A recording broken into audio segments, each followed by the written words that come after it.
Hello friends, welcome to study bus. I hope आपका जो cat का रिजल्ट आया है वो अच्छा आया होगा, या फिर आप जितने भी एग्जाम्स अपीयर कर रहे हो, जैसे एनमैट के स्कोर्स आ गए हैं, जैट का एग्जाम हो चुका है, तो आपको आइडिया कैसा हुआ है। तो अगर आप किसी भी एमबीए कॉलेज से अपनी कॉल एक्सपेक्ट कर रहे हैं, चाहे आपका स्कोर 98 परसेंटाइल हो, 99 हो, 90 हो, 84 हो, 85 हो, 80 के रेंज में हो, अगर आप एमबीए कॉलेज से कॉल एक्सपेक्ट कर रहे हो और इस साल आप जाना चाहते हो, तो मैं आपको ये बता रहा हूं अब आपको क्या करना है। काफी सारे लोग रिजल्ट आने के बाद कुछ मिस्टेक्स करते हैं, आपको वो मिस्टेक्स बिल्कुल भी नहीं करनी है, अदरवाइज ये आपके एडमिशन प्रोसेस में एक बहुत बड़ा प्रॉब्लम बन सकता है। तो बहुत ध्यान से इस वीडियो को देख लेना, शायद ये सबसे इंपॉर्टेंट वीडियो में से एक आपके लिए, तो एंड तक इस वीडियो में देखना। इसकी हेल्प से हो सकता है आपको इस साल एक टॉप 20 स्कूल में एडमिशन मिल जाए। So my name is Saurabh Kothari, let's start. तो सबसे पहले भाई चैनल को सब्सक्राइब कर लेना एंड बेल आइकन को प्रेस कर देना, ताकि ऐसे जितने भी इंपॉर्टेंट वीडियोस हैं उसके नोटिफिकेशंस आपको मिलते रहे। एंड इंस्टाग्राम पे हमारा चैनल है स्टडी बस एजुकेशन,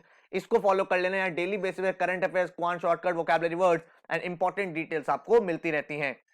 अब अगर हम बात करें कि कितने लोगों को कॉल किया जाता है, तो काफी सारे बच्चे क्या करते हैं, जैसे उनका स्कोर आता है, कुछ बच्चे 90 प्लस पे खुश हो जाते हैं, किन्हीं का 98 प्लस परसेंटाइल होता है, वो हैप्पी होते हैं, 99 प्लस पे खुश हो जाते हैं, और उसके बाद वो फर्दर प्रिपरेशन करना छोड़ देते हैं। एक बात को हमेशा ध्यान रखना, कॉल आना और कॉल कन्वर्ट करने में बहुत डिफरेंस है। तो आपकी चाहे कितनी भी परसेंटाइल आई हो, अब आपका जो फोकस है वो ये होना चाहिए कि जो अपॉर्चुनिटी आपको मिली है और उसका जो फाइनल स्टेप है, फाइनल जो हर्डल है, उसको भी क्रैक करना। उस फाइनल हर्डल में बहुत सारी चीजें हैं, आपका एसओपी हो गया, इंटरव्यू हो गया, जीडी हो गया, सबके बारे में मैं एक एक करके बात करूंगा। लेकिन आपको मैं कुछ डेटा बता देता हूं। कोई भी कॉलेज जब अपने बच्चों को कॉल करता है इंटरव्यू प्रोसेस के लिए, तो वो 8 to 10 टाइम्स बच्चों को कॉल करता है। मतलब अगर किसी कॉलेज में 100 सीट्स हैं, ठीक है, तो अगर 100 सीट्स है तो वो क्या करेगा, 800 से 1000 बच्चों को उस प्रोसेस के लिए इनवाइट करेगा, जिसमें वो इतने बच्चों का इंटरव्यू लेगा, जीडी लेगा। उसके बाद उन 800,000 बच्चों में से वो बेस्ट 100 बच्चों को सेलेक्ट करेगा। तो अब आप ये समझ लो कि अगर आपकी 90 परसेंटाइल है और लेट्स से आप कॉल एक्सपेक्ट कर रहे हो आईएमटी गाजियाबाद से, आईएमआई से मेरी कॉल आएगी, आपकी 98 प्लस परसेंटाइल आप एक्सपेक्ट कर रहे हो, भाई मेरी एफएमएस से कॉल आने वाली है, आईएम से कॉल आने वाली है, आपकी 99 प्लस परसेंटाइल है, you are expecting call from lot of IIMs A B C से। लेकिन अब आपका जो कंपटीशन है वो बेस्ट लोगों के साथ है, तो आपके इक्विवेलेंट जितना स्कोर और बच्चों का आया होगा, उन बच्चों को भी इन 100 सीट्स के लिए इनवाइट किया जाएगा। तो आप ये मान के चलो कि एक सीट के लिए अप्रोक्सीमेट 8 to 10 स्टूडेंट्स फाइट करेंगे, एंड ये सारे के सारे वो स्टूडेंट्स हैं जो एग्जाम क्वालिफाई करके आ रहे हैं। तो अब आप देख सकते हो कंपटीशन और इंटेंस हो रहा है, तो बिल्कुल भी चीजों को लाइटली नहीं लेना है। ऐसा नहीं है कि भाई अब बिल्कुल रिलैक्स हो गए, अब तो हमें कुछ करना ही नहीं है, इंटरव्यू में जाएंगे, देखा जाएगा जो होगा। नहीं, अभी आपको अपना सीट कन्वर्ट करना है। उसके लिए जैसे आपने पिछला एक साल तैयारी करा था एंट्रेंस क्रैक करने के लिए, नेक्स्ट 2 मंथ्स आपको तैयारी करना है अपना इंटरव्यू क्रैक करने के लिए, ठीक है, एंड फाइनल मेरिट लिस्ट में आने के लिए। तो इसके लिए मैं आपको 6 स्टेप्स बता रहा हूं, उन चीजों को बहुत ध्यान से देख लेना, एक एक चीज को समझ लेना। एंड कोई भी डाउट हो तो नीचे मुझे कमेंट सेक्शन में जरूर बता देना, मैं कोशिश करूंगा उसके ऊपर भी आपके लिए वीडियो कंटेंट प्रोवाइड करता रहूं। तो सबसे पहला स्टेप हमारे सामने क्या आ रहा है, बिल्ड योर रिज्यूमे। तो बिल्ड योर रिज्यूमे का क्या मतलब हुआ कि मैं चाहे किसी भी कॉलेज के इंटरव्यू प्रोसेस में जा रहा हूं, चाहे वो कॉलेज मेरे से रिज्यूमे मांगे या नहीं मांगे, मेरे को अपना रिज्यूमे बिल्ड करना ही करना है। क्योंकि बहुत बार कॉलेज स्पेसिफिकली नहीं बोलता, लेकिन इंटरव्यू के टाइम बोलता है do you have your resume. तो आपको पता होना चाहिए। लोगों के अंदर इतना बड़ा चैलेंज है, अभी तक स्टूडेंट्स को यह भी नहीं पता दैट सीवी वर्सेस रिज्यूमे में क्या डिफरेंस होता है। उन्हें यह भी नहीं पता कि किस तरह से रिज्यूमे में अपने सारी अचीवमेंट्स को मेंशन करना है, लीडरशिप रोल्स को कैसे दिखाना है, क्रोनोलॉजी क्या होनी चाहिए, पहले प्रोफेशनल एक्सपीरियंस आना चाहिए, एजुकेशन बैकग्राउंड आना चाहिए, फॉन्ट साइज क्या होना चाहिए। ये सारी चीजों में बच्चे बहुत ज्यादा स्ट्रगल करते हैं। तो अगर आप किसी भी कॉलेज से एक्सपेक्ट कर रहे हो कॉल, चाहे आपका 80 परसेंटाइल और आप कॉलेज से एक्सपेक्ट कर रहे हो, जैसे एलबीएस हो गया, 4 हो गया, या फिर आप टॉप आईएम से एक्सपेक्ट कर रहे हो, आईआईटी से एक्सपेक्ट कर रहे हो, सब में आपको इस रिज्यूमे की जरूरत पड़ने वाली है। तो सबसे पहले हमें काम क्या करना है, अपना रिज्यूमे बनाना है, ठीक है। अब रिज्यूमे बनाना कैसे है, मैं आपके लिए एक बहुत ही अच्छी न्यूज बता रहा हूं, शायद आपको अच्छा लगेगा। अगर आपको ये इनिशिएटिव अच्छा लगे तो वीडियो को लाइक जरूर करना एंड मुझे कमेंट में बताना। मैंने आपके लिए एक फ्री कोर्स क्रिएट कर दिया है रिज्यूमे एंड इंटरव्यू प्रिपरेशन पे, ठीक है। तो उस फ्री कोर्स में आप जा सकते हो, एनरोल कर सकते हो। आपको उस कोर्स में पूरा का पूरा रिज्यूमे बनाते कैसे, इंटरव्यू क्रैक कैसे करते हैं, सारी चीजें बताई हैं, तो आपको मेरे दूसरे प्लेटफॉर्म पे जाना है जिसका नाम है skillbus.in। तो जैसे आप skillbus.in पे जाओगे, यहाँ पे एक कोर्स आपको दिखेगा रिज्यूमे एंड इंटरव्यू, उसमें आप एनरोल कर लोगे। That is absolutely free course. आप उसमें एनरोल करोगे, आपको पूरा पूरा रिज्यूमे कैसे बनाते हैं, सैंपल इंटरव्यूज, सैंपल रिज्यूमे बना के दिखाएं, पूरा का पूरा रिज्यूमे में एक एक चीज किस तरह से डिफाइन करनी है वो सब उसमें सिखाया है। तो यहां जाके एनरोल कर लो, आपका रिज्यूमे बहुत अच्छा बन जाएगा। इसके साथ ही नीचे डिस्क्रिप्शन में मैंने आपको एक क्विक रिवीजन लिंक भी दे दिया कि रिज्यूमे में क्या क्या इंपॉर्टेंट चीजें आपको ध्यान रखनी है, तो वो वीडियो आप देख लेना। जब आपका रिज्यूमे बन जाएगा तो हम लोग मूव करेंगे अपने स्टेप 2 पे। वो स्टेप 2 क्या है?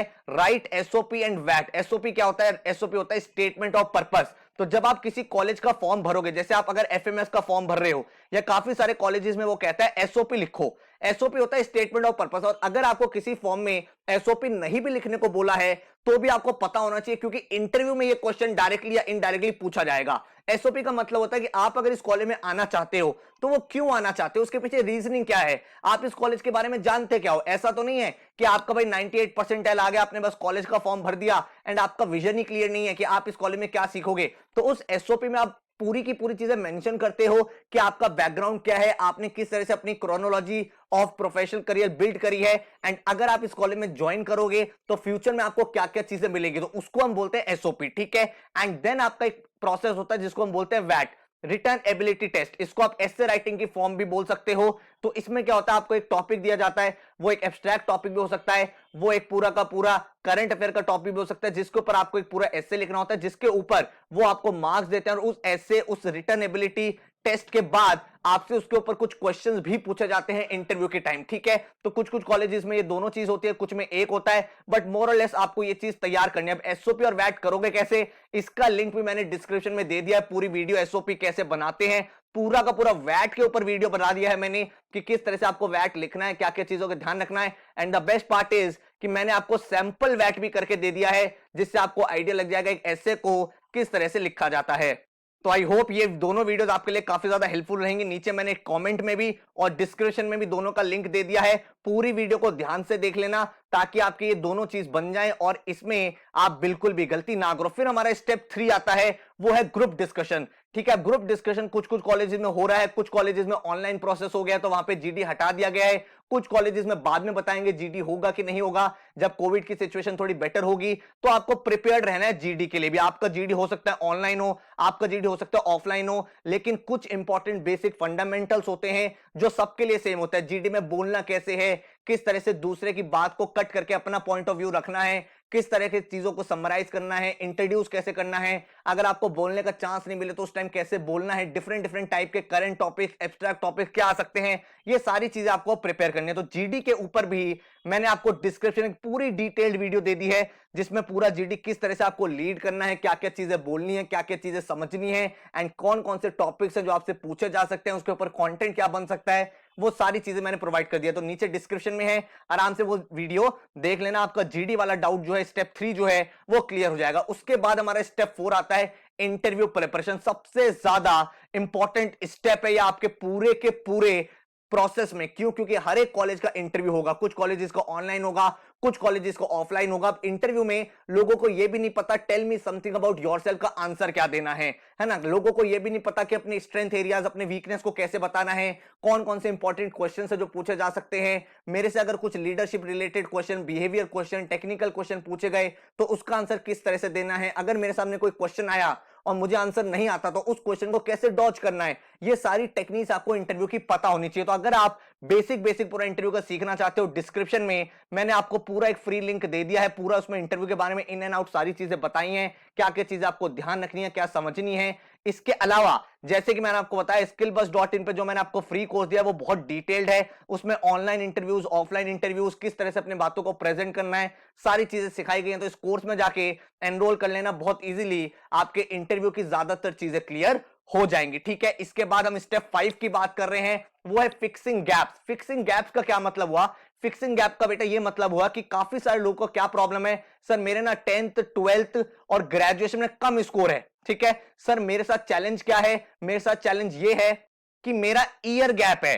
ठीक है, मैंने 1 साल ड्रॉप किया था, 2 साल ड्रॉप किया था, तो मैं क्या करूं? तो आपकी प्रोफाइल में कुछ गैप्स हैं, इन गैप्स को कैसे फिक्स करना है। ठीक है, इन गैप्स को कैसे फिक्स करना है, इन क्वेश्चंस के क्या आंसर देना, आपसे इंटरव्यूअर पूछेगा कि आपके भाई 10-12 में कम स्कोर क्यों है, आपका ईयर गैप क्यों है, तो इनका आंसर कैसे दोगे आप? इनका आंसर देने के लिए मैंने आपको नीचे अगेन इन दोनों के ऊपर डिटेल वीडियो दे दी है कि लेस स्कोर अगर आपके हैं तो आपको क्या क्या आंसर्स देने हैं, अगर एक सब्जेक्ट में कम है या एक सेमेस्टर में कम है या ओवरऑल आपके स्कोर्स कम है तो क्या आंसर्स करने हैं डिफरेंट डिफरेंट सिचुएशन में, ईयर गैप है तो क्या क्या चीजें आपको आंसर करनी है। इन दोनों के ऊपर डिटेल वीडियो का लिंक मैंने नीचे डिस्क्रिप्शन और कमेंट में दे दिया है, उन दोनों वीडियोस को देख लो। आपकी ये वाला जो प्रॉब्लम है, ये वाला जो चैलेंज है, ये भी बिल्कुल एब्सोल्युटली सॉल्व हो जाएगा। एंड अगर आपके पास टाइम है तो आप कुछ सर्टिफिकेट कोर्सेज भी कर सकते हो जिससे आपकी प्रोफाइल बेटर हो जाएगी एंड आपके जो गैप्स हैं वो कवर अप हो सकते हैं। तो अगर आप कोई सर्टिफिकेट कोर्स करना चाहते हो तो skillbuzz.in पे काफी सारे कोर्सेज भी अवेलेबल हैं जिनको आप अवेल कर सकते हो बहुत ही मिनिमम प्राइसिंग पे। एंड अगर आप एक कूपन कोड लगा दोगे स्टडी बस, क्योंकि आप स्टडी बस के व्यूअर हो,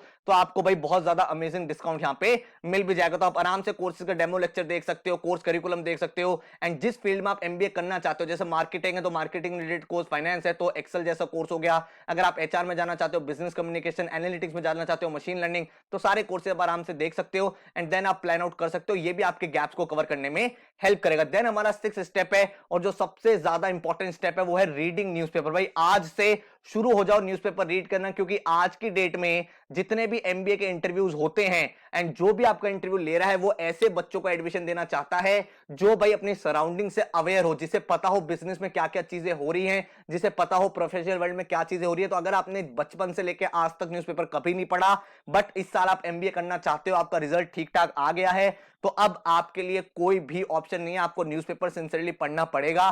सारी चीजों के बारे में आपको अपडेटेड नॉलेज होनी चाहिए। जैसे आपसे क्वेश्चन पूछा जा सकता है कि बताओ भाई कोविड वैक्सीन जो इंडिया में बनी है उसमें कौन कौन सी वैक्सीन को अप्रूवल मिला है, आपका क्या व्यू पॉइंट है कि बिना ट्रायल के वैक्सीन पे अप्रूवल मिलना चाहिए था कि नहीं मिलना चाहिए था, वर्ल्ड में सबसे पहली कौन सी कंट्री थी जिसको ये अप्रूवल मिला था, एंड इसके अलावा बाकी दुनिया में क्या क्या मेजर एक्विजिशंस हो रहे हैं, सेल्स फोर्स ने कौन सी कंपनी को अपनी रिसेंटली बाय किया है, यूएस में जो इशू चल रहा है बिग 4 टेक कंपनीज का उस पर आपका क्या व्यू पॉइंट है, इंडिया में जो डेटा प्रिवेसी को लेकर क्वेश्चन आ रहे हैं इसके ऊपर आपका क्या बोलना है, फार्मर्स के जो प्रोटेस्ट हो रहे हैं इस पे ऊपर क्या ओपिनियन है। तो हर चीज के बारे में आपको पता होना चाहिए, क्योंकि अगर आपको अवेयरनेस नहीं है तो सामने जो आपका इंटरव्यू ले रहा है उसको समझ में आ जाएगा भाई you can not be a good manager, जिसे अपने आसपास की चीजों के बारे में नहीं पता वो कैसे परफॉर्म करेगा। तो न्यूज़पेपर रीडिंग करना स्टार्ट कर दो। लेकिन आपकी हेल्प के लिए मैंने एक डिटेल्ड करंट अफेयर्स की वीडियो, पूरे साल की जितनी भी करंट अफेयर्स हैं 2020 की, वो सारी वीडियो बना के एक बहुत बड़ी वीडियो 1.5 आवर्स से 2 आवर्स की वीडियो है जिसका मैंने नीचे लिंक दे दिया, वो एब्सोल्युटली देख लेना, उससे आपकी सारी चीजें ब्रश अप हो जाएंगे। जब तक आपका इंटरव्यू नहीं होता हर दिन न्यूज़पेपर पढ़ो भाई, इतने इंपॉर्टेंट इवेंट्स हो रहे हैं पूरे वर्ल्ड में जिसके ऊपर आपसे डेफिनेटली क्वेश्चंस पूछे जाएंगे। तो इस समय आई होप आपको ये वीडियो काफी अच्छी लगी। मैंने कौन कौन से लिंक्स दिए हैं नीचे आप डिस्क्रिप्शन में देख सकते हो, एमबीए इंटरव्यूज के ऊपर, जीडी के ऊपर, वैट के ऊपर, सैंपल वैट कैसे लिखना है, लो स्कोर्स है उसके ऊपर आपको क्या करना है, ईयर गैप अगर आपका है तो उसको कैसे एक्सप्लेन करना है, अगर आपने एक एसओपी लिखना है तो वो कैसे लिखोगे, पूरी डिटेल करंट अफेयर्स एंड एक रिज्यूमे और सीवी कैसे बनाया जाता है, ये सारी के सारी वीडियोस के लिंक नीचे डिस्क्रिप्शन में कमेंट में है। इस वीडियो को अपने हर एक दोस्त के साथ शेयर कर देना क्योंकि बहुत ज्यादा इंपॉर्टेंट है। इस समय हमें खाली बैठ के टाइम वेस्ट नहीं करना है, हमें अपने इस जो अपॉर्चुनिटी मिलने वाली है एमबीए कॉलेज में जाने की उसको लाइटली नहीं लेना है, इसको भी उतना ही सीरियसली लेना है जितना आपने एंट्रेंस एग्जाम को लिया था, बिकॉज ये भी उतना ही एक इंपॉर्टेंट स्टेप है जब तक आपका फाइनल मेरिट लिस्ट नहीं आ जाता, फाइनल कॉलेज कन्वर्ट नहीं हो जाता। ठीक है, एंड नीचे मैंने डिस्क्रिप्शन फ्री कोर्स का भी दे दिया है तो उसमें भी आप आराम से लॉग इन करो। एंड कोई अगर आप स्किल बिल्ड करना चाहते हो, कोई सर्टिफिकेट गेन करना चाहते हो, कोई नॉलेज गेन करना चाहते हो जिसको आप इंटरव्यू में यूज कर सको, तो कोर्सेज जो स्किल बस के उस पर कोड लगा देना स्टडी बस, आपको डिस्काउंट्स मिल जाएंगे। अगर आपको ये वीडियो अच्छी लगी है, आपको लगा है कि हाँ भाई यहाँ पे इतनी सारी जो मैंने आपको वीडियोस नीचे प्रोवाइड करी उससे आपको हेल्प मिला है, तो नीचे कमेंट में मुझे जरूर बताना। एंड किसी और टॉपिक पे आप वीडियोस चाहते हो तो मुझे वो भी बता देना, उन टॉपिक्स पे भी मैं आपके लिए वीडियोस बना दूंगा। So all the best, thank you so much and wish you all the best for the upcoming process of your selection. Take care.